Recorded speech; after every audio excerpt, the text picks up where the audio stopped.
Do you know what's one of the quickest things to happen in life? An instant of anger. A single word, a glance, a small gesture. It's like someone presses an invisible button in your brain and suddenly you're a ticking time bomb. Words fly out of your mouth, your hands tremble, your heartbeat races. In that moment, it's not you speaking, it's your anger. But here's the thing. These outbursts usually last only a few seconds, and yet, sometimes those few seconds are enough to create regrets we carry for years. And here's the twist. Anger itself isn't really the enemy. In fact, when you learn to control it, anger can become a powerful source of strength. So the goal isn't to eliminate anger completely. The goal is to make sure your anger isn't the master, but the servant. Sounds simple, right? But let's be honest. Most of us believe we control our anger until someone presses that button. And then, it's like all logic shuts down and the only thing left is the urge to hit back. You know how it goes. I shouldn't have said that. I wish I had stayed calm. The Stoic philosophers understood this a long time ago. To them, anger was nothing less than temporary madness. Marcus Aurelius once said, "It's not the event that upsets you, but your thoughts about it." And that's exactly the trap we fall into. So the real challenge isn't to change what happens. It's to change how you see it.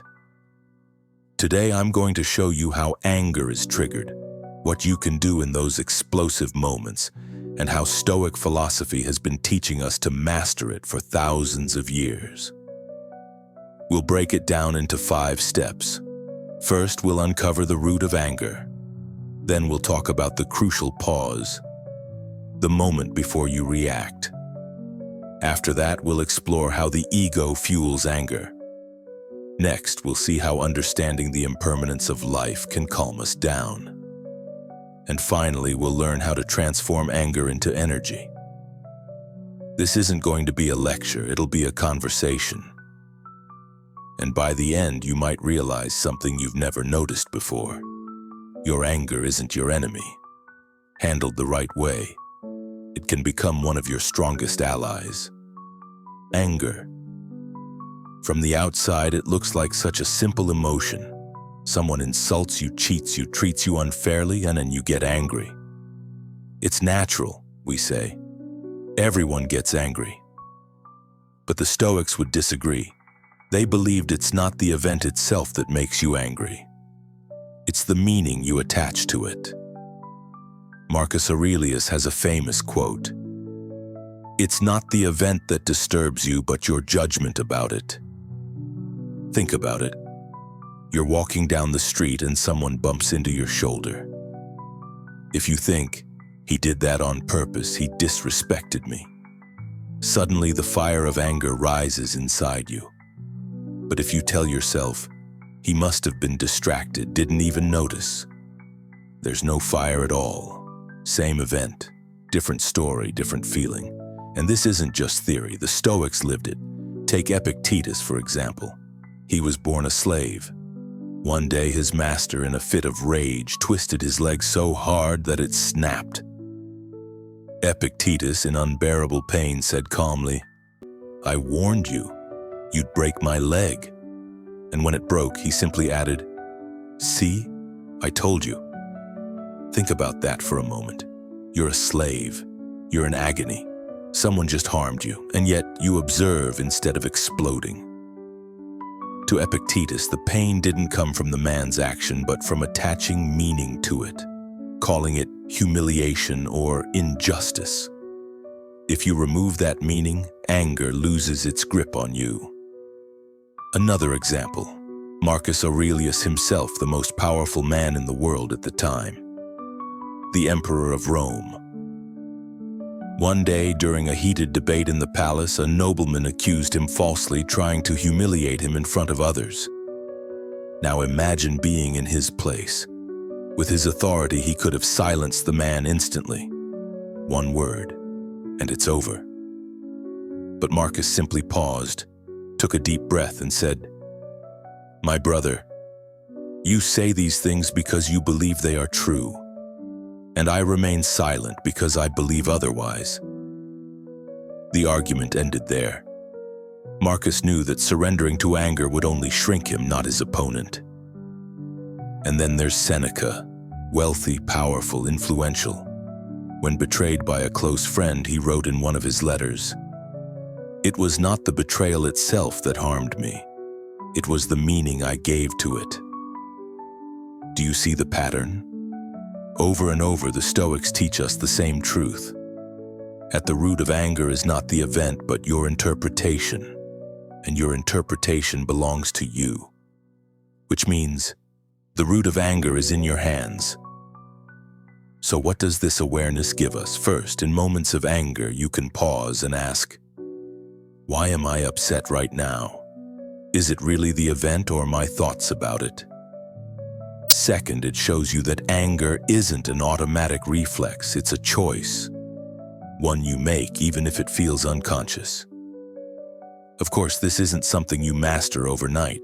Even the Stoics failed many times. Marcus Aurelius, in his meditations, constantly reminded himself, stay calm. See the root of the event. Don't let your judgment control you.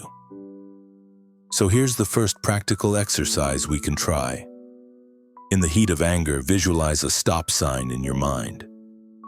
Then ask yourself, what's really burning me right now? The event or my interpretation? That single question can start to put out the fire. And once you succeed at that, you're ready for the second step. Learning to pause when the fire begins to rise. Because sometimes a small pause can save you from a lifetime of regret. Understanding the root of anger is like winning half the battle. But the other half is what you do in those critical seconds when anger is about to erupt. The Stoics called this the art of pausing, creating a conscious gap between what happens to you and how you respond. Because inside that tiny gap lies a hidden power, the power to move from an automatic reaction to a deliberate choice. Epictetus once said, "When anger rises, think before you speak, wait before you act. For anger harms its owner most." Think of anger like a raging river. If you don't build a dam, it overflows and destroys everything around it. But if you open a small gate and slow the flow, the same force no longer hurts you. That gate is the pause. Marcus Aurelius had a habit, a simple one but powerful. Whenever he felt anger boiling inside, he never responded right away.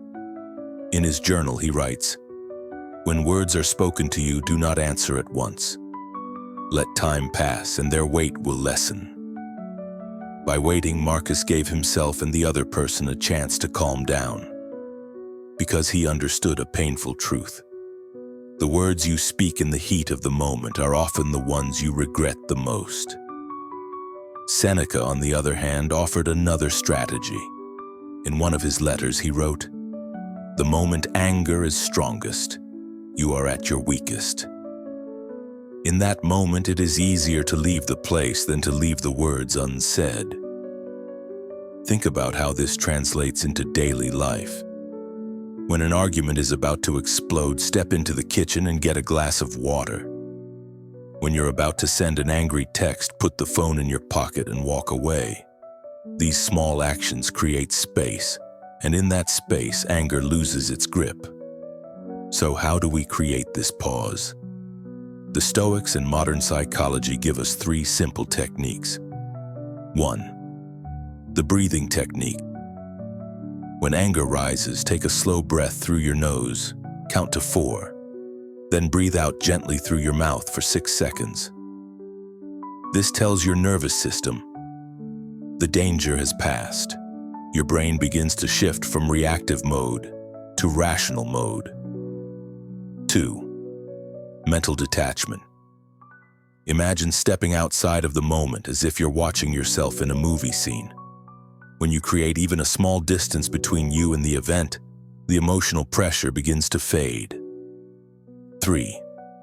The rule of delay. Give yourself at least 10 seconds before reacting, or better yet, a few minutes. Yes, even the cliché count to 10 actually works. This tiny delay can drastically lower the intensity of anger. Epictetus once shared a story with his students. One day at the marketplace, a man insulted him loudly. His students were shocked. One of them asked, "Master, why didn't you respond?"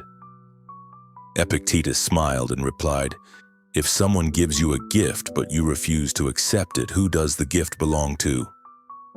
The student thought for a moment. "To him, of course." "Exactly," said Epictetus. "Insults work the same way. If I don't accept them, they remain his." That moment of not accepting is the pause. Sometimes pausing may feel like weakness. You might think, "I didn't respond. Does that make me look weak?" But the Stoics would say, true power lies in control. Delaying your reaction doesn't make you powerless. It makes you stronger. Because in that moment, you're not just controlling your anger. You're controlling yourself. And when this becomes a habit, something amazing happens. Situations that once set you on fire now barely move you, because you're no longer in a hurry to react. Over time, these pauses train your mind just like working a muscle. The more you practice, the stronger your self-control becomes. And once you master the pause, you'll be ready for the next lesson. Understanding how much of your anger comes not from events, but from your ego. The hidden fuel that keeps the fire burning. Let's be honest for a second. What really makes us angry? Most of the time, it's not what happened. It's the feeling behind it. How dare they do this to me? And that, my friend, is the ego speaking. To the Stoics, ego is anger's closest ally. Every time our pride is wounded, anger comes knocking, because the ego constantly wants to protect our importance. When someone challenges us, criticizes us, or dismisses us, it feels as if our very existence is being questioned. Seneca once wrote, "Anger is the shield of pride." But here's the paradox. The shield we think protects us actually weighs us down. It keeps us chained to our need to always be right, to always win, to always maintain our image in the eyes of others. Take Marcus Aurelius, for example. As emperor of Rome, he faced constant pressure, manipulation, and betrayal. One day, a member of his court openly lied to him, spreading false information with the intention of humiliating him. Most rulers would have exploded, commanded punishment, shouted in anger, demanded respect. But Marcus did something different. He took a deep breath, paused, and simply said, "This man has been misinformed. His mistake does not harm me." In that moment, he chose not to feed his ego. He didn't need to win. He didn't need to prove himself. He chose his response instead of letting the event control him. This is the Stoic way. You can't control what happens, but you can always control how you respond. Epictetus took this even further. He told his students a story. If someone calls you a dog, he said, look at yourself first. Do you have a tail? Are you barking? If not, then their words don't describe you. Simple but profound. The insult only stings when the ego whispers, they're talking about you. They're lowering your worth.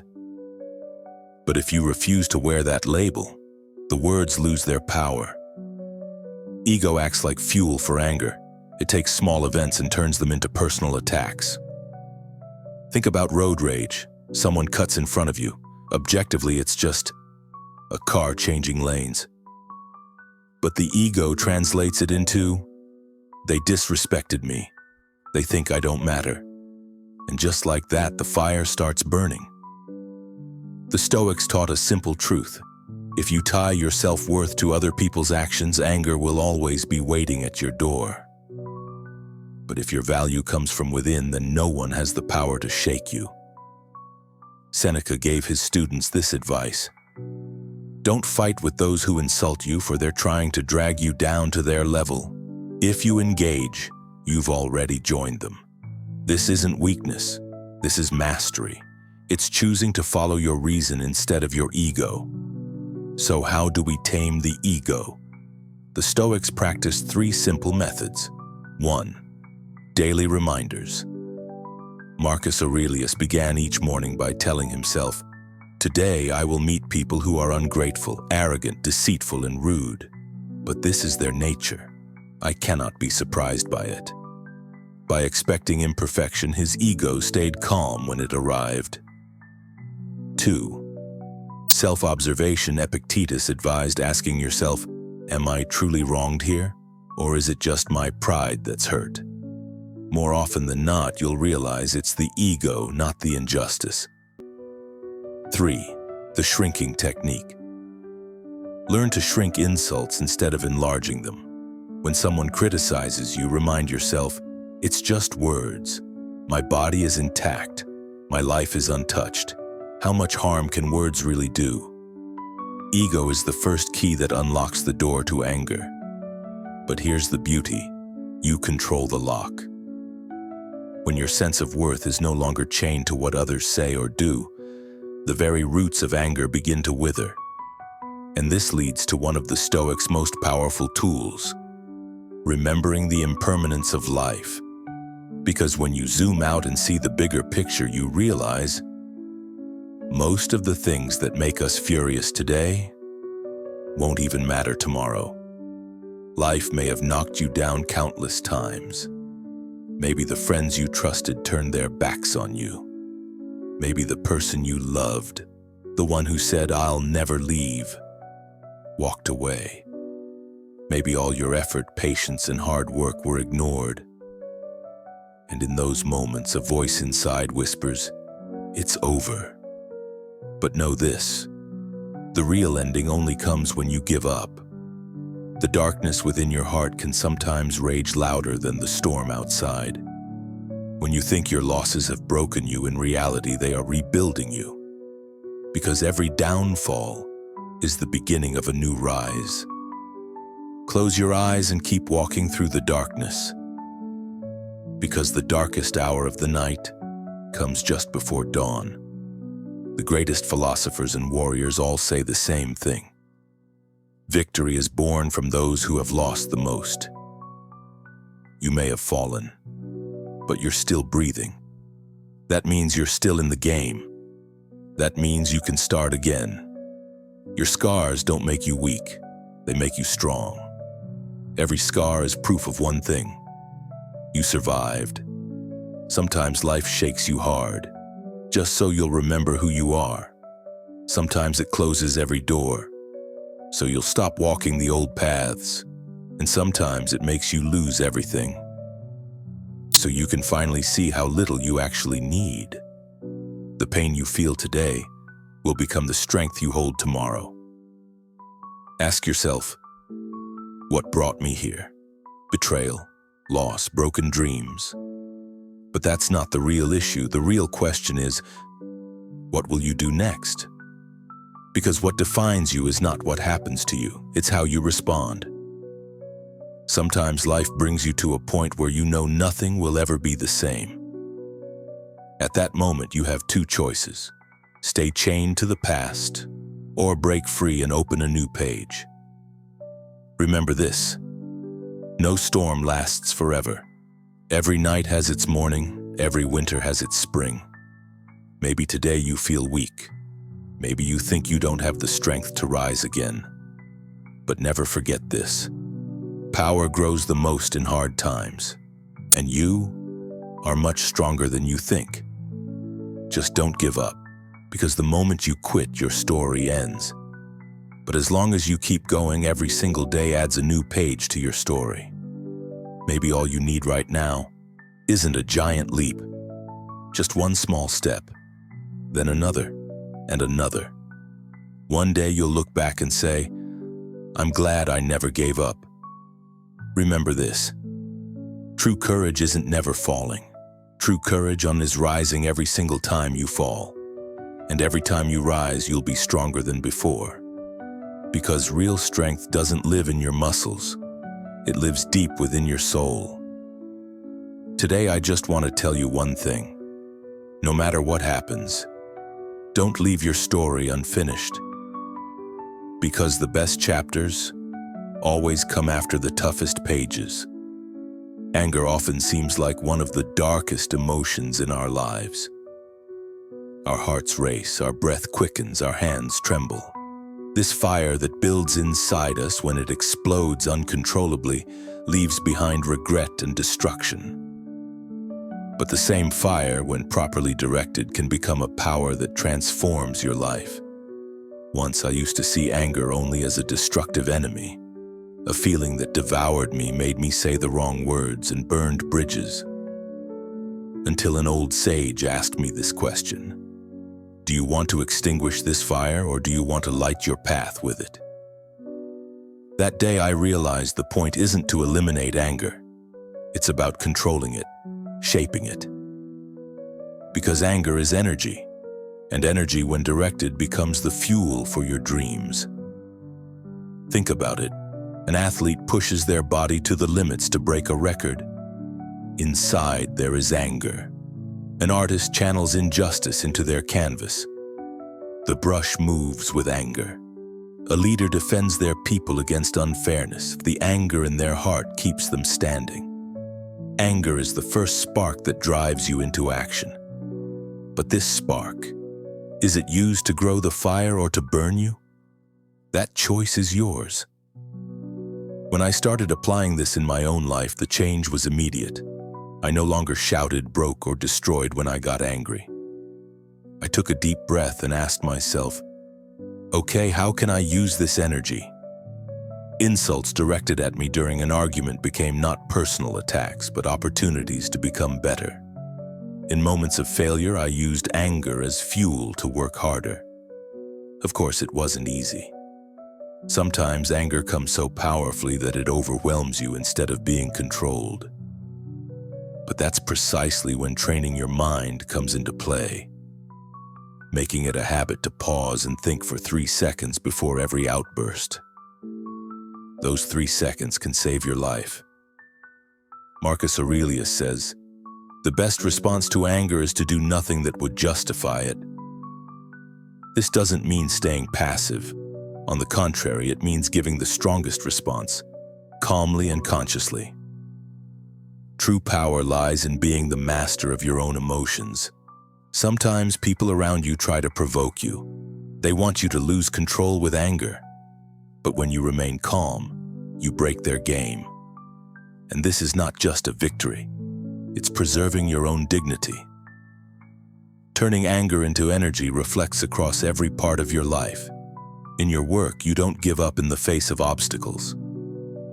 In relationships, you set boundaries without being hurtful. With yourself, you become more disciplined and determined.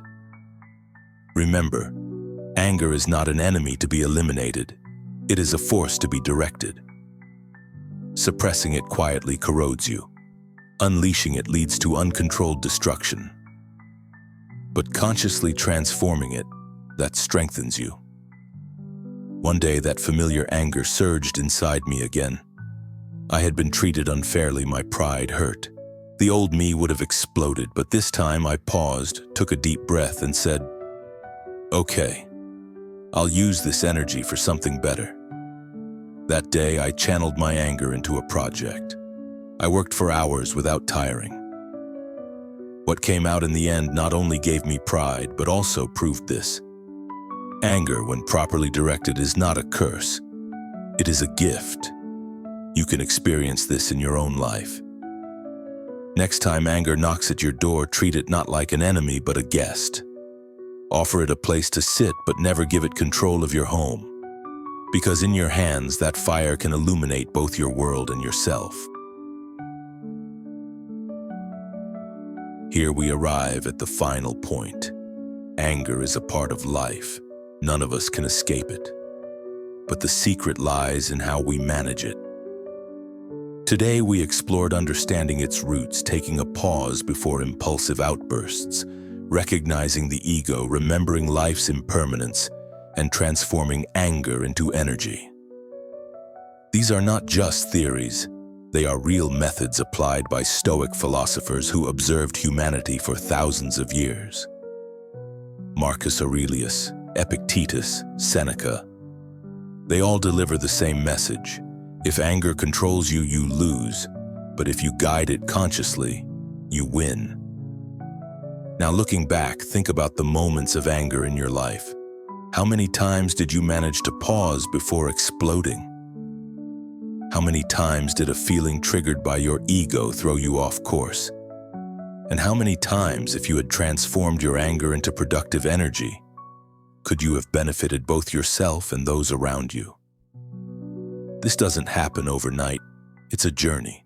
Taking small steps every day, observing yourself, owning your thoughts, slowing down your automatic reactions. This is where real change begins. And remember, small steps create a big difference.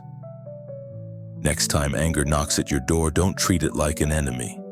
Approach it like a friend, but take control. Take a deep breath, think, choose your interpretation of the event, notice your ego, and direct your energy. Because in your hands lies the power to turn anger not into destruction, but into growth. And remember, life is short, time flies. If you get lost in moments of anger, you might carry regret for a long time over just a few seconds of emotion. But when you guide it consciously, that brief moment can grant you long-term strength and inner peace. Everything we learn today isn't just about controlling anger. It's about knowing ourselves, understanding our own worth, and flowing with life. Anger can be a guide on this journey, not an enemy. Now I'll leave you with a small task. The next time anger arises, remember these 5 steps. Take a deep breath. Pause, notice your ego, remember impermanence, and transform your energy. Even just trying makes a difference, because life is shaped by how we live it. Remember, anger is power. Directing it means transforming both your inner world and your life. Thank you for watching.